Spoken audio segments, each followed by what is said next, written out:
40이 넘고 50을 바라보는 지금 문득 이런 생각이 들지 않으셨습니까? 나는 지금 제대로 살고 있는 걸까? 아니면 그저 흘러가는 대로 끌려가고 있는 걸까? 분명히 열심히 살아왔는데 마음 한구석은 왜 이렇게 허전한 걸까? 아이는 어느새 커버렸고 부모님은 눈에 띄게 늙어가고 내 몸도 예전 같지 않습니다. 시간은 기다려주지 않는다는 사실을 이 나이가 되어서야 뼈저리게 느끼게 됩니다. 40과 50 사이는 단순한 숫자가 아닙니다. 인생의 중간 지점에 서서 뒤를 돌아보고 앞으로를 계산하게 되는 시기입니다. 아직 늦지 않았다고 스스로를 다독이면서도 마음 깊은 곳에서는 이제는 실수하면 안 된다는 압박이 자리합니다. 그래서 더 불안해집니다. 선택 하나, 말 한마디, 돈의 흐름 하나에도 예민해집니다. 겉으로는 책임감 있는 가장이고 성실한 직장인이며 자녀의 부모로서 역할을 다 하고 있습니다. 그러나 밤이 되면 생각이 멈추지 않습니다. 아이의 진로, 노후 자금, 건강검진 결과, 배우자와의 어색한 대화, 머릿속은 끊임없이 계산하고 비교하고 걱정합니다. 혹시 내가 놓치고 있는 것은 없을까? 남들보다 뒤처지는 것은 아닐까? 이 시기에 우리가 가장 많이 겪는 것은 사실 외부의 문제가 아니라 마음의 흔들림입니다. 세상은 여전히 빠르게 변하고 젊은 세대는 더 빠르게 앞서 나가는 것처럼 보입니다. 그 속에서 우리는 자꾸 자신을 재단합니다. 나는 충분한가? 나는 잘하고 있는가? 나는 안전한가? 불교에서는 이것을 무상이라고 말합니다. 모든 것은 변합니다. 자식도 변하고 재산도 변하고 몸도 변하고 관계도 변합니다. 그런데 우리는 변하지 않기를 바랍니다. 지금 가진 것이 오래 가기를, 내가 쌓아온 자리가 흔들리지 않기를 바랍니다. 바로 그 지점에서 괴로움이 시작됩니다. 변하는 세상 위에 변하지 않는 안전을 세우려 하기 때문입니다. 많은 분들이 말합니다. 이 나이가 되면 저절로 지혜가 생길 줄 알았다고. 그러나 나이는 숫자일 뿐 마음이 단단해지는 것은 저절로 이루어지지 않습니다. 오히려 나이가 들수록 두려움은 더 구체적이 됩니다. 젊을 때는 막연했던 불안이 중년이 되면 현실적인 계산으로 다가옵니다. 그래서 우리는 자꾸 다수의 길을 따르려 합니다. 남들이 안정적이라고 말하는 선택, 다들 그렇게 한다는 방향, 그래야 덜 불안할 것 같기 때문입니다. 하지만 그렇게 살다 보면 어느 순간 이런 질문이 올라옵니다. 이것이 정말 내가 원한 삶이었을까? 지금 이 시기에는 한 가지 작은 징후가 나타납니다. 그것은 바로 내가 무엇을 원하는지 선명하게 말하지 못한다는 것입니다. 해야 할 일은 잘 압니다. 그러나 내가 진짜로 바라는 삶의 방향은 흐릿합니다. 그 흐릿함이 우리를 더 불안하게 만듭니다. 40과 50 사이는 무너지는 시기가 아니라 다시 세울 수 있는 시기입니다. 다만 바깥의 기준이 아니라 안쪽의 기준을 세워야 합니다. 세상이 흔들려도 중심을 잡을 수 있는 내면의 축이 필요합니다. 그것이 없으면 우리는 끝없이 비교하고 끝없이 계산하고 끝없이 통제하려 들다가 지쳐버립니다. 혹시 지금 당신의 하루는 너무 바쁘지만 마음은 공허하지 않습니까? 해야 할 일은 많은데 왜 하는지는 잘 모르겠다는 생각이 들지는 않습니까? 이 질문을 피하지 않고 마주하는 것, 그것이 새로운 시작의 첫걸음입니다. 나이가 들수록 왜 불안은 줄어들지 않고 오히려 더 선명해질까요? 젊을 때보다 훨씬 많은 경험을 했고 실패도 겪었고 어느 정도 자리를 잡았는데도 마음은 더 예민해집니다. 이유는 단순합니다. 이제 우리는 잃을 것이 많다고 느끼기 때문입니다. 40과 50 사이에는 지켜야 할 것이 많습니다. 자녀의 미래, 배우자의 건강, 부모님의 병환, 집과 대출, 직장에서의 위치, 하루하루가 책임의 연속입니다. 문제는 이런 책임이 행동에서 끝나지 않고 생각으로 이어진다는 데 있습니다. 몸은 쉬어도 생각은 멈추지 않습니다. 밤에 잠자리에 누웠는데도 머릿속은 회의 중입니다. 아이가 이 길을 가도 괜찮을까? 내가 지금 하는 일이 5년 뒤에도 유지될까? 노후 자금은 충분할까? 건강검진에서 혹시 이상이 발견되지는 않을까? 같은 생각이 반복되고 또 반복됩니다. 이것이 바로 생각의 순환, 반복사고입니다. 불교에서는 이러한 상태를 집착에서 비롯된 괴로움이라 설명합니다. 우리는 통제하고 싶어 합니다. 예측하고 싶어 합니다. 불확실성을 줄이고 싶어 합니다. 그러나 세상은 본래 무상합니다. 예측 불가능하고 변하고 흔들립니다. 그런데도 우리는 완벽한 안전을 찾습니다. 그 간극에서 마음은 지칩니다. 특히 중년의 불안은 비교에서 더 커집니다. 친구의 자녀가 좋은 대학에 갔다는 소식, 동료가 승진했다는 이야기, 누군가가 더 많은 자산을 모았다는 소문, 우리는 무의식적으로 자신을 저울 위에 올려놓습니다. 그리고 결론을 서둘러 내립니다. 나는 부족한가? 나는 늦은가?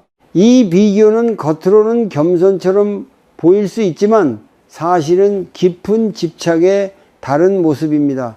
남들보다 앞서야 한다는 집착, 뒤처지면 안 된다는 집착, 결국 우리는 타인의 속도에 맞춰 자신의 삶을 평가합니다. 그러다 보니 아무리 노력해도 마음은 늘 불안합니다. 또 하나의 원인은 통제 욕구입니다. 자녀의 선택도, 배우자의 태도도, 직장의 방향도 가능한 한 내 계산 안에 두고 싶어 합니다. 하지만 자녀는 점점 독립하고 배우자도 나와 다른 생각을 가지고 있으며 직장은 내 뜻대로 움직이지 않습니다. 그럴 때 우리는 답답함을 느끼고 그 답답함은 화로, 잔소리로, 침묵으로 변합니다. 이때 필요한 것은 더 강한 통제가 아니라 멈춤입니다. 잠시 숨을 고르는 연습입니다. 지금 이 순간 내 마음이 어디에 붙잡혀 있는지를 알아차리는 연습입니다. 이것이 바로 마음 챙김, 즉 알아차림입니다. 지금 잠시 눈을 감고 스스로에게 물어보십시오. 나는 요즘 무엇을 가장 두려워하고 있는가? 그리고 그 두려움은 내가 반드시 통제할 수 있는 영역인가? 아니면 통제할 수 없는 영역까지 끌어안고 씨름하고 있는가? 통제할 수 없는 것을 붙잡고 있는 한 마음은 계속 긴장 상태에 머뭅니다. 몸은 쉬어도 신경은 쉬지 못합니다. 그래서 사소한 말에도 예민해지고 작은 실수에도 과하게 반응합니다. 이것은 성격의 문제가 아니라 지친 마음의 신호입니다. 불교에서는 괴로움을 없애려 하기보다 먼저 인정하라고 말합니다. 지금 나는 불안하다. 나는 걱정하고 있다. 나는 놓지 못하고 있다. 이렇게 인정하는 순간 집착은 조금 힘을 잃습니다.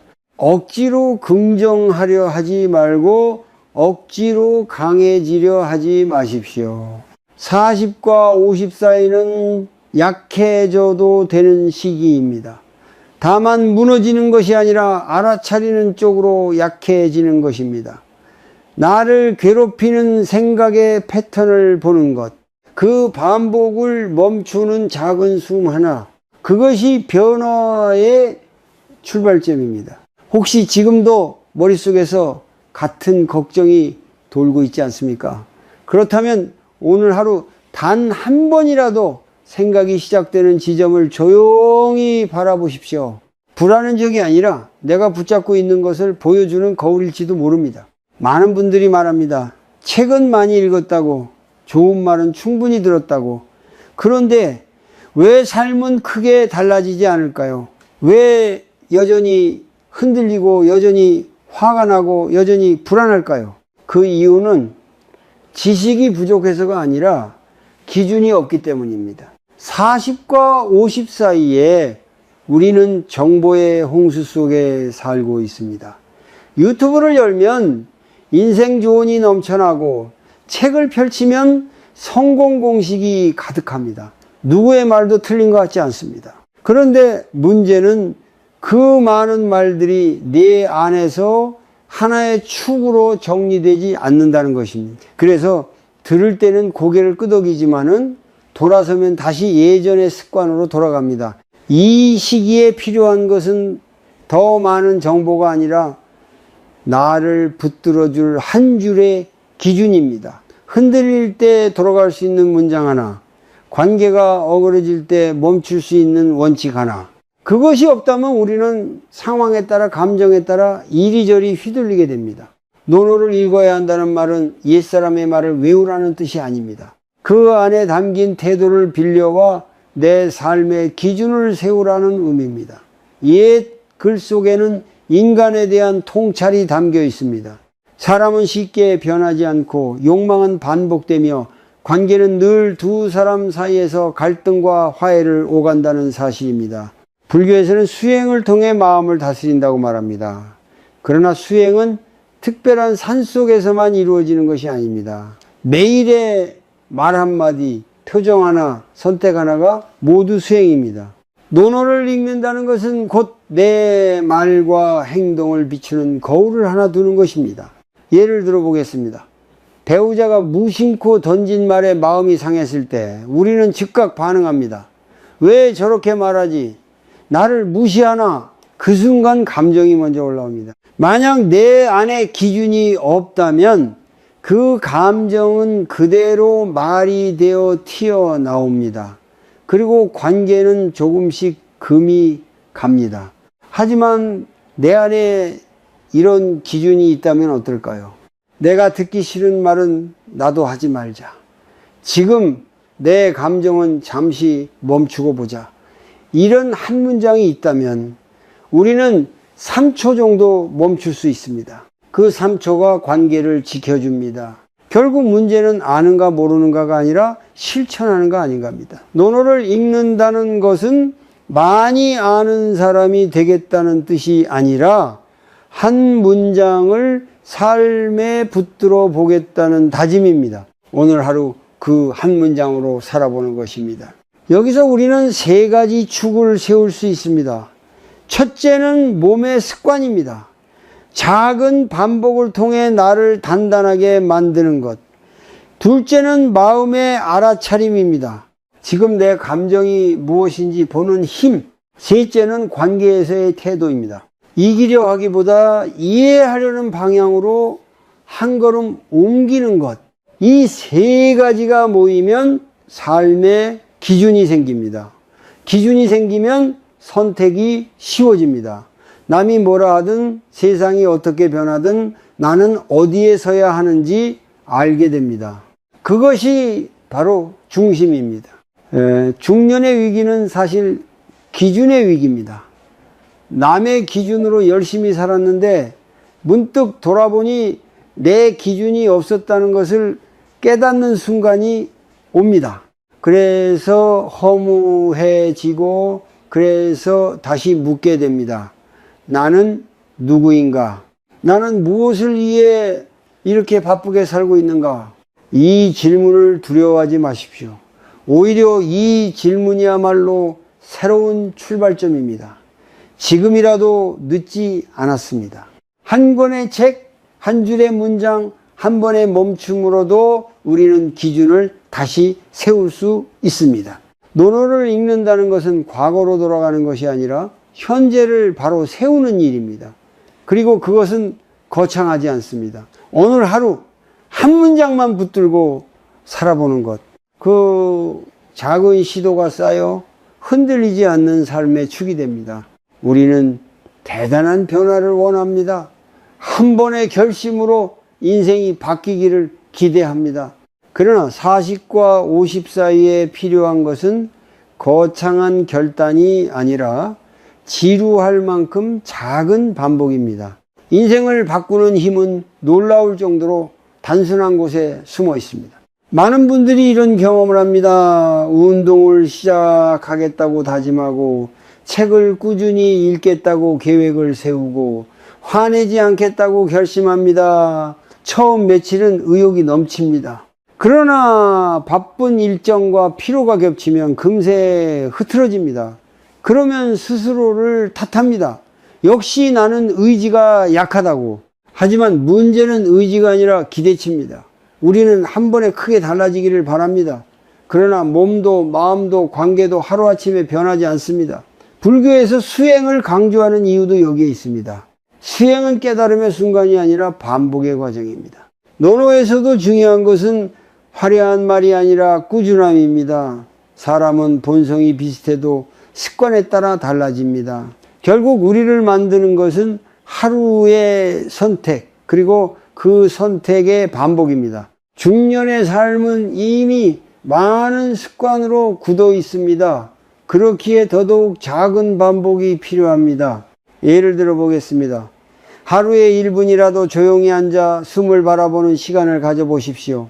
1분이 무슨 의미가 있겠느냐고 생각할 수 있습니다. 그러나 그 1분은 자동 반응을 멈추는 연습입니다. 화가 올라오기 전에, 걱정이 폭주하기 전에 잠시 멈추는 힘을 기르는 시간입니다. 방법은 어렵지 않습니다. 등을 기대고 편안히 앉습니다. 코로 천천히 숨을 들이마시고 입이나 코로 길게 내쉽니다.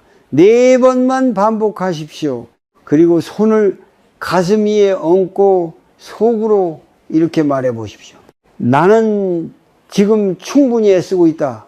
이 한 문장은 스스로에게 주는 답입니다. 중년이 되면은 우리는 타인에게는 관대하면서도 자신에게는 유독 엄격해집니다. 아이에게는 이해하려 하고 배우자에게는 참으려 하면서 정작 자신에게는 왜 이것도 못하냐고 다그칩니다. 그 압박이 쌓여 불안과 분노로 변합니다. 작은 반복은 자신을 달래는 연습이기도 합니다.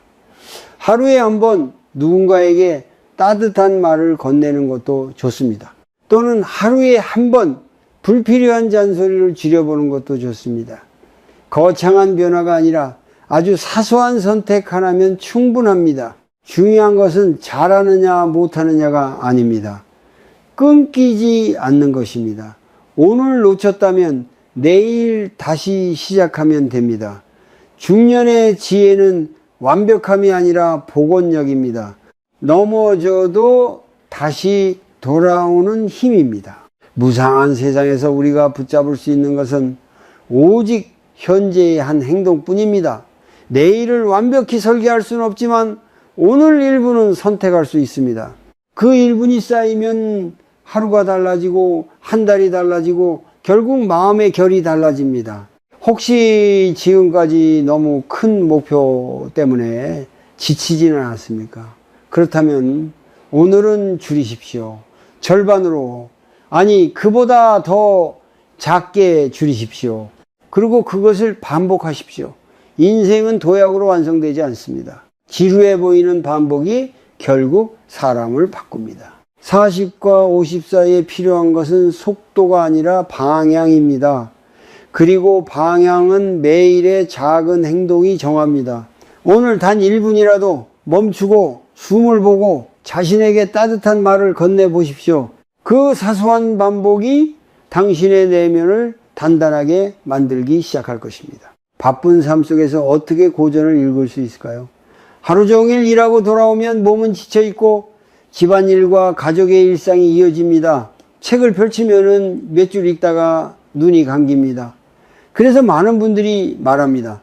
나중에 시간이 나면 읽겠다고. 그러나 중년의 삶에서 나중은 쉽게 오지 않습니다. 논어를 읽는다는 것은 많은 시간을 투자하라는 뜻이 아닙니다. 오히려 반대입니다. 길게 읽기보다 짧게, 많이 알기보다 깊게 한 줄을 붙드는 것입니다. 중요한 것은 분량이 아니라 태도입니다. 우리는 그동안 너무 많이 들었고 너무 많이 배웠습니다. 하지만 그 말들이 내 삶에 스며들 시간은 주지 않았습니다. 중년에게 필요한 독서 방식은 단순합니다. 하루 5분이면 충분합니다. 한 문장을 읽고 책을 덮으십시오. 그리고 스스로에게 2가지 질문을 던져보십시오. 이 문장은 지금 내 삶에 어떤 집착을 건드리는가? 그리고 오늘 나는 무엇을 조금 내려놓을 수 있는가? 예를 들어 누군가를 이해하라는 구절을 읽었다고 해봅시다. 그 문장을 읽고 바로 그래 맞는 말이지 하고 넘어가면 아무 일도 일어나지 않습니다. 대신 이렇게 물어보십시오. 나는 요즘 누구를 이해하지 못하고 있는가? 배우자인가? 자녀인가? 직장의 동료인가? 그리고 왜 나는 그 사람을 바꾸려 했는가? 이 질문은 불편할 수 있습니다. 그러나 바로 그 불편함이 수행의 시작입니다. 불교에서 말하는 알아차림은 내 감정을 숨기는 것이 아니라 있는 그대로 보는 것입니다. 나는 지금 화가 나 있다. 나는 인정받고 싶어 한다. 나는 통제하고 싶어 한다. 이렇게 솔직하게 인정하는 순간 마음은 조금 느슨해집니다. 논어를 읽으며 가장 조심해야 할 것은 다른 사람을 가르치려는 마음입니다. 고전을 읽고 나면 우리는 종종 옳은 사람이 된 것처럼 느낍니다. 그래서 배우자에게, 자녀에게, 친구에게 말해주고 싶어집니다. 하지만 원하지 않는 조언은 오히려 관계를 멀어지게 합니다. 중년의 지혜는 말의 양을 줄이는 데서 시작됩니다. 오늘 읽은 한 문장을 다른 사람에게 적용하기 전에 나에게 먼저 적용해 보십시오. 내가 듣기 싫은 말은 나도 하지 않기. 내가 원하지 않는 대우는 나도 하지 않기. 이것은 단순해 보이지만 실천은 쉽지 않습니다. 그래서 독서는 조용해야 합니다. 남에게 보이기 위한 독서가 아니라 나를 다듬기 위한 독서여야 합니다. 하루 5분, 한 문장, 2가지 질문, 그리고 그날 하루만이라도 그 문장을 붙들고 살아보는 것입니다. 실패해도 괜찮습니다. 내일 다시 읽으면 됩니다. 혹시 당신의 집안에 아직도 먼지가 쌓인 책이 있습니까? 그것이 꼭 논어가 아니어도 좋습니다. 중요한 것은 글자가 아니라 마음의 방향입니다. 그러나 오래 살아남은 고전에는 인간에 대한 깊은 통찰이 담겨 있습니다. 그 통찰은 지금의 우리와도 크게 다르지 않습니다. 40과 50 사이에는 더 많이 배우기보다 덜 흔들리는 법을 배우는 것이 필요합니다. 그 출발점이 바로 읽고 멈추는 습관입니다. 오늘 밤 단 한 문장이라도 읽고 스스로에게 물어보십시오. 나는 무엇을 붙잡고 있었는가? 그리고 나는 무엇을 내려놓을 수 있는가? 그 질문이 쌓이면 당신의 말투가 달라지고 표정이 달라지고 관계의 온도가 달라지기 시작할 것입니다. 고전은 삶을 바꾸는 마법이 아니라 삶을 비추는 거울입니다. 그 거울을 매일 잠시 들여다보는 것, 그것이 중년의 독서입니다. 중년의 삶에서 가장 지치는 것은 일이 아니라 관계일지도 모릅니다. 돈은 조금 부족해도 견딜 수 있지만 집안의 공기가 차가워지면 마음이 쉴 곳을 잃습니다. 40과 50 사이에는 가족과 가장 자주 부딪힙니다.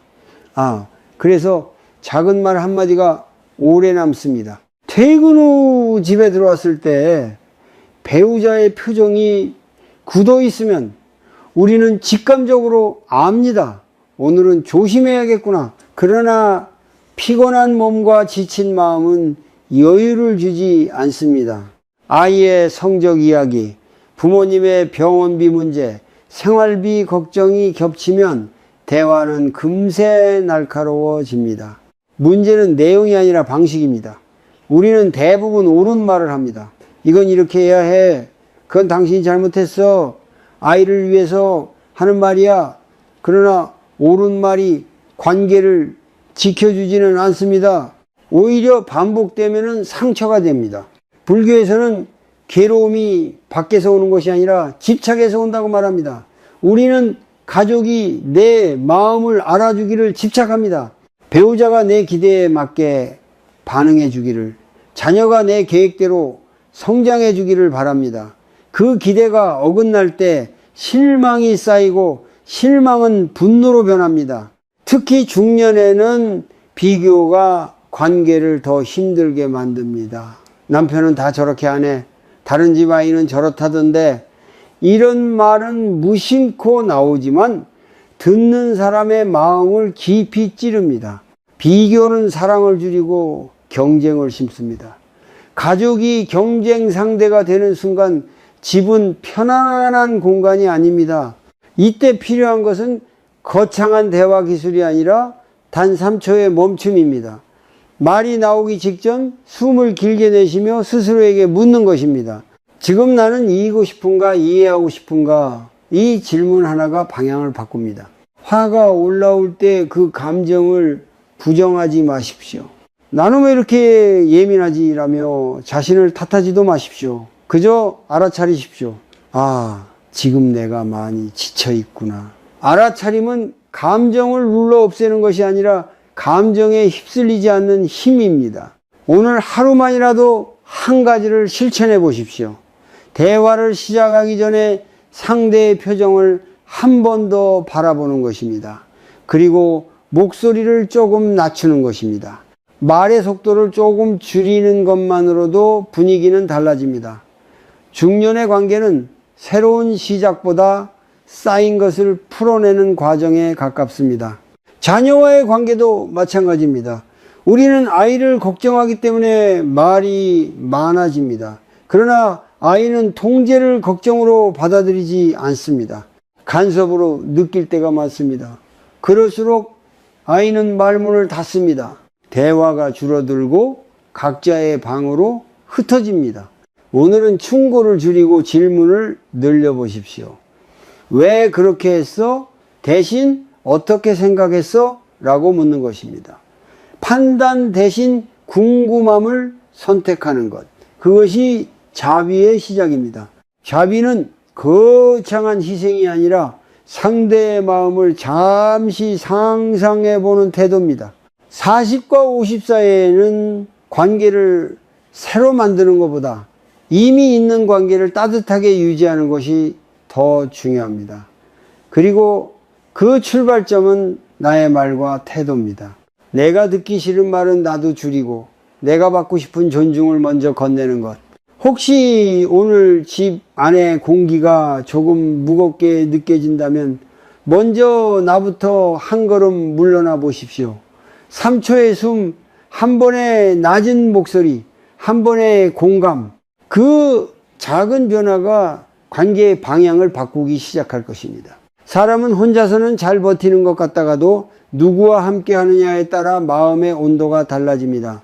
40과 50 사이가 되면 관계의 숫자보다 질이 더 중요해집니다. 젊을 때는 넓은 인맥이 자산처럼 느껴졌지만 중년이 되면 에너지를 빼앗는 관계가 얼마나 많은지 비로소 보이기 시작합니다. 오랜 친구라고 해서 모두 편안한 것은 아닙니다. 만날 때마다 누군가의 흉을 보고 세상 탓을 하고 비교와 불만으로 대화를 채우는 모임이 있습니다. 헤어지고 돌아오는 길에 이상하게 마음이 무거워집니다. 겉으로는 웃었지만 안에서는 기운이 빠져 있습니다. 직장에서도 마찬가지입니다. 늘 부정적인 말로 분위기를 흐리는 동료, 책임은 피하고 말만 앞세우는 사람, 겉으로는 친절하지만 뒤에서는 다른 이야기를 하는 사람. 우리는 이런 관계 속에서 조용히 소모됩니다. 그런데도 쉽게 끊지 못합니다. 오래 알았다는 이유로 혹은 불편해질까 두려워서 그대로 둡니다. 불교에서는 모든 만남을 인연이라 말합니다. 인연은 우연처럼 보이지만 나의 선택과 태도에 따라 깊어지거나 멀어집니다. 중요한 것은 모든 인연을 붙잡는 것이 아니라 어떤 인연이 내 마음을 맑게 하는지 분별하는 힘입니다. 그것이 지혜입니다. 중년의 삶에서 필요한 것은 나를 성장시키는 사람과 가까이 하는 용기입니다. 나의 잘못을 부드럽게 짚어주고 과장하지 않으면서도 진실하게 말해주는 사람, 함께 있으면 조급해지기보다 차분해지는 사람, 이런 관계는 많지 않지만 한두 명만 있어도 충분합니다. 반대로 비교와 경쟁을 자극하는 관계는 조심해야 합니다. 자녀의 성적, 집의 크기, 연봉의 액수를 은근히 겨루는 대화는 마음에 미세한 균열을 남깁니다. 처음에는 별것 아닌 것 같지만 반복되면 스스로를 의심하게 됩니다. 나는 뒤처지고 있는가? 나는 부족한가? 이 비교심은 집착의 또 다른 모습입니다. 남의 속도를 기준으로 삼는 순간 나의 삶은 흔들립니다. 중년의 안정은 외부 평가가 아니라 내면의 기준에서 옵니다. 그래서 관계를 선택할 때도 기준이 필요합니다. 이 만남이 내 마음을 따뜻하게 하는가? 아니면 더 불안하게 하는가? 오늘 잠시 떠올려 보십시오. 최근에 만난 사람 중 누구와 있을 때 숨이 편안했는지, 또 누구와의 대화가 끝난 뒤 유난히 피곤했는지 그 느낌은 정확한 신호입니다. 우리는 머리로는 합리화하지만 몸은 이미 알고 있습니다. 그렇다고 모든 불편한 관계를 끊으라는 뜻은 아닙니다. 직장 동료나 가족처럼 끊을 수 없는 관계도 있습니다. 그러나 거리를 조절할 수는 있습니다. 깊은 이야기를 나누지 않거나 만남의 횟수를 줄이거나 기대를 낮추는 것, 이것도 지혜입니다. 중년에는 인간관계에서도 절제가 필요합니다. 많은 사람에게 인정받으려는 욕심을 조금 내려놓고 몇 사람과 깊이 연결되는 것을 선택하는 것, 그것이 마음의 에너지를 지키는 방법입니다. 그리고 잊지 마십시오. 나 역시 누군가에게 에너지를 주는 사람인지 돌아보아야 합니다. 혹시 나도 모르게 불평을 늘어놓고 남을 비교하고 충고를 쏟아내고 있지는 않은지, 좋은 인연을 원한다면 먼저 내가 그런 사람이 되어야 합니다. 40과 50 사이의 관계는 정리의 시기이기도 합니다. 붙잡을 것은 붙잡고 흘려보낼 것은 흘려보내는 용기. 무상한 세상에서 모든 인연을 영원히 붙들 수는 없습니다.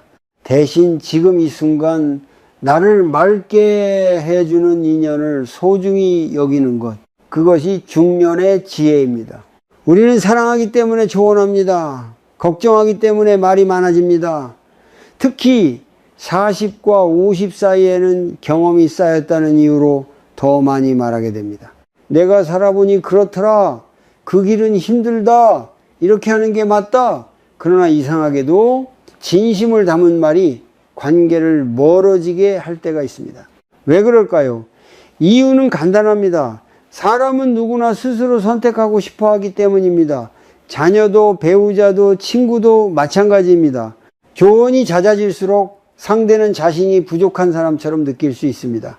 우리는 돕고 싶었지만 상대는 통제받는다고 느낍니다. 중년의 갈등은 대부분 오름에서 시작됩니다.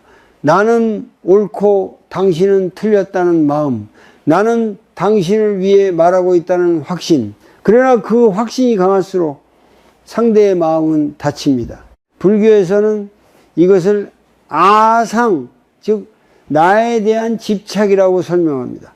내가 맞다는 집착, 내가 더 안다는 집착입니다. 특히 가족 관계에서 이런 일이 자주 일어납니다. 자녀의 진로를 두고 반복되는 충고, 배우자의 생활 습관을 지적하는 말, 형제 자매 사이의 재정 문제에 대한 간섭. 처음에는 대화였지만 점점 설득이 되고 나중에는 잔소리가 됩니다. 그리고 어느 순간 상대는 듣지 않게 됩니다. 여기서 필요한 것은 말의 기술이 아니라 침묵의 용기입니다. 지금 이 말이 꼭 필요한지 스스로에게 묻는 것. 상대가 원해서 묻는 것인지 아니면 내가 불안해서 말하는 것인지 살펴보는 것. 이 질문이 없으면 조언은 관계를 깎아내립니다. 오늘 한번 실천해 보십시오. 누군가 고민을 이야기할 때 바로 해결책을 제시하지 마십시오. 대신 이렇게 물어보십시오. 내가 그냥 들어주면 좋을까? 아니면 의견을 말해줄까? 이 한 문장은 상대에게 선택권을 돌려줍니다. 그리고 존중을 느끼게 합니다. 중년의 지혜는 말을 줄이는 데서 시작됩니다. 우리는 이미 충분히 많은 말을 해왔습니다. 이제는 듣는 힘을 기를 때입니다. 듣는다는 것은 가만히 있는 것이 아니라 상대의 마음을 상상하는 일입니다. 그 사람도 두려움이 있고 상처가 있고 나름의 고민이 있다는 사실을 인정하는 것입니다. 물론 잘못된 길을 가는 것처럼 보일 때 불안해질 수 있습니다. 특히 자녀의 선택 앞에서는 마음이 조급해집니다. 그러나 지나친 간섭은 책임을 빼앗습니다. 아이가 스스로 넘어져 보고 일어날 기회를 주는 것, 그것도 사랑입니다. 불교에서 말하는 자비는 상대를 대신 살아주는 것이 아닙니다. 고통을 대신 짊어지는 것도 아닙니다. 그저 그 사람이 자기 길을 가도록 지켜보는 마음입니다. 필요할 때 곁에 서 있고 필요하지 않을 때는 한 걸음 물러나는 태도입니다. 혹시 당신의 말이 점점 길어지고 있지는 않습니까? 상대가 고개를 숙이거나 표정이 굳어지는 순간을 놓치고 있지는 않습니까? 그렇다면 오늘은 한번 줄여보십시오. 말의 길이를, 설명의 양을, 설득의 강도를 줄이십시오. 40과 50 사이에는 관계를 잃는 속도도 빨라집니다. 한번 틀어지면 회복하는데 오랜 시간이 걸립니다. 그래서 더 신중해야 합니다. 옳음을 주장하기보다 연결을 선택하는 것, 내가 이기기보다 우리가 이어지는 것을 택하는 것. 침묵은 패배가 아닙니다. 기다림은 무능이 아닙니다. 그것은 깊어지는 과정입니다. 오늘 단 한 번이라도 말 대신 고개를 끄덕이고 해결 대신 공감을 선택해 보십시오. 그 작은 변화가 관계의 거리를 다시 좁히기 시작할 것입니다. 중년이 되면 마음속에 오래된 장면들이 남아 있습니다. 형제와의 재산 문제, 배우자가 던진 한마디, 자녀에게 들었던 차가운 말, 혹은 부모에게서 받았던 상처. 세월은 흘렀지만 그 기억은 선명합니다. 겉으로는 괜찮은 척 살아가지만은 특정한 순간이 되면은 다시 올라옵니다. 40과 50 사이에는 책임이 많아지는 만큼 서운함도 깊어집니다. 그때 왜 나를 이해해 주지 않았을까? 왜 나만 참아야 했을까? 이런 생각이 반복되면 마음은 점점 굳어집니다. 그리고 그 굳은 마음은 다른 관계에도 영향을 미칩니다. 불교에서는 놓지 못하는 마음을 집착이라 말합니다. 우리는 상처를 붙잡고 있으면서도 동시에 괴롭다고 말합니다. 마치 뜨거운 숯을 손에 쥐고 상대를 향해 던질 기회를 기다리는 것과 같습니다. 그러나 그 숯은 먼저 내 손을 태웁니다. 많은 분들이 오해합니다.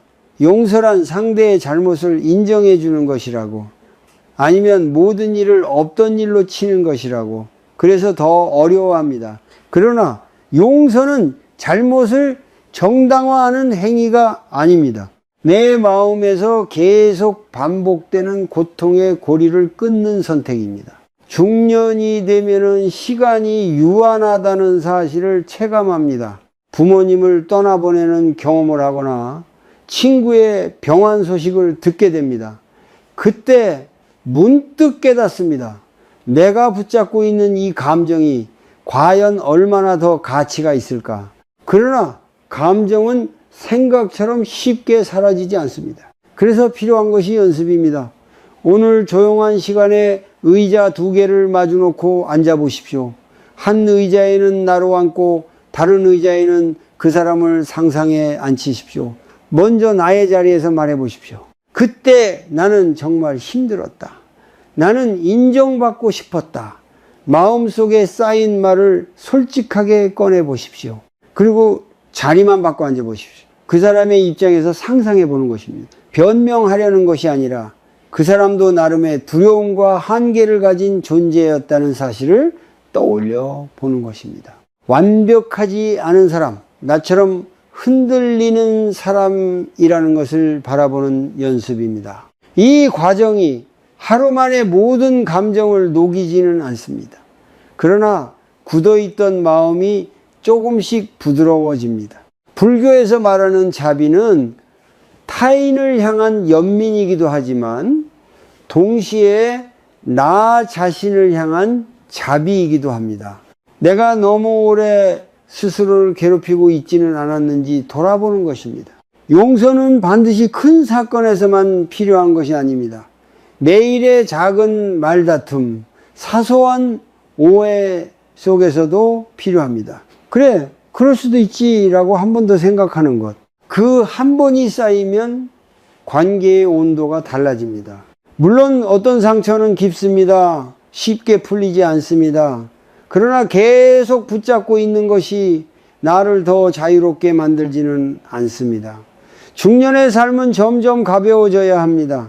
짐을 더 얻는 것이 아니라 하나씩 내려놓는 과정이어야 합니다. 혹시 아직도 마음속에서 반복되는 장면이 있습니까? 그 사람의 얼굴이 떠오르면 여전히 가슴이 답답합니까? 그렇다면 오늘은 완전한 용서를 목표로 삼지 마십시오. 대신 이렇게 말해 보십시오. 나는 이 고통에서 조금은 자유로워지고 싶다. 그 마음이 시작입니다. 용서는 상대를 위한 선물이 아니라 나를 위한 해방입니다.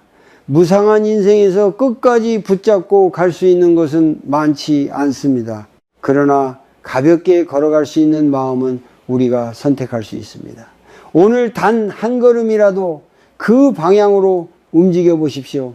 40과 50 사이를 지나며 우리는 점점 깨닫습니다.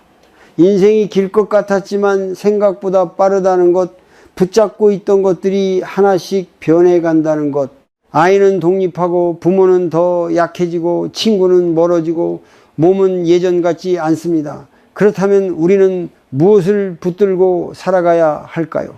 노후의 행복은 어느 날 갑자기 준비되지 않습니다. 60 이후의 평온은 지금의 마음 습관에서 자라납니다. 지금 비교하고 지금 통제하려 하고 지금 원망을 쌓아둔다면 시간이 흐를수록 그 마음은 더 굳어집니다. 반대로 지금 알아차리고 지금 내려놓고 지금 한 번 더 이해하려 한다면 그 마음은 점점 부드러워집니다. 중년 이후의 삶에 꼭 필요한 세 가지가 있습니다. 첫째는 알아차림입니다. 지금 내 마음이 어디로 달려가고 있는지 보는 힘입니다. 불안이 올라올 때 내가 또 미래를 통제하려 하고 있구나 라고 알아차리는 것, 화가 올라올 때 내 기대가 어긋났구나 라고 보는 것, 이 알아차림이 없으면 우리는 자동으로 반응합니다. 둘째는 자비입니다. 자비는 거창한 희생이 아닙니다. 나와 타인의 불완전함을 인정하는 태도입니다. 배우자가 실수할 수 있고 자녀가 돌아갈 수 있고 나 역시 흔들릴 수 있다는 사실을 받아들이는 것, 이 인정이 있을 때 관계는 숨을 쉽니다. 셋째는 내려놓음입니다. 모든 것을 다 쥐고 갈 수는 없습니다. 명예도 돈도 자존심도 결국은 조금씩 흘러갑니다. 그런데 우리는 끝까지 붙잡으려 합니다. 붙잡는 손에 힘이 들어갈수록 어깨는 무거워집니다. 내려놓는 것은 포기가 아니라 선택입니다. 지금 나를 더 가볍게 하는 선택입니다. 오늘부터 일주일만 작은 실천을 해보십시오. 첫째 날과 둘째 날은 하루 1분 숨을 바라보며 내가 붙잡고 있는 집착 하나를 적어 보십시오. 셋째 날과 넷째 날은 말하기 전에 3초 멈추는 연습을 해보십시오. 다섯째 날은 한 사람의 말을 70% 듣고 30%만 말해 보십시오. 여섯째 날은 마음에 남아있는 사람을 떠올리며 입장을 바꾸어 생각해 보십시오. 일곱째 날은 내려놓고 싶은 감정 하나를 종이에 적고 그 종이를 접어두십시오. 이 실천이 대단한 변화를 만들지는 않을지도 모릅니다. 그러나 중요한 것은 방향입니다. 40과 50 사이에서 방향을 바로 잡으면 이후의 시간은 훨씬 단단해집니다. 흔들림이 사라지는 것이 아니라 흔들려도 중심으로 돌아오는 힘이 생깁니다. 60 이후의 행복은 많은 것을 소유해서 오는 것이 아닙니다. 마음이 가벼워질수록, 관계가 따뜻해질수록, 하루의 숨이 편안해질수록 찾아옵니다. 인생은 두 번 살 수 없습니다. 그렇기에 지금 이 시기에 세우는 기준이 중요합니다. 혹시 당신은 아직도 더 가져야 안심할 수 있다고 믿고 있습니까? 아직도 누군가의 인정이 있어야 편안합니까? 그렇다면 오늘 한 번만 물어보십시오. 내가 진짜 원하는 것은 무엇인가? 남보다 앞서는 삶인가? 아니면 밤에 조용히 눈을 감을 수 있는 삶인가? 40과 50 사이는 끝이 아니라 전환점입니다. 지금 이 자리에서 알아차리고 자비를 배우고 조금씩 내려놓는다면 이후의 세월은 훨씬 평온해질 것입니다. 인생은 완벽해지지 않습니다. 그러나 마음은 단단해질 수 있습니다. 그리고 그 단단함은 밖에서 오는 것이 아니라 지금 이 순간의 작은 선택에서 시작됩니다.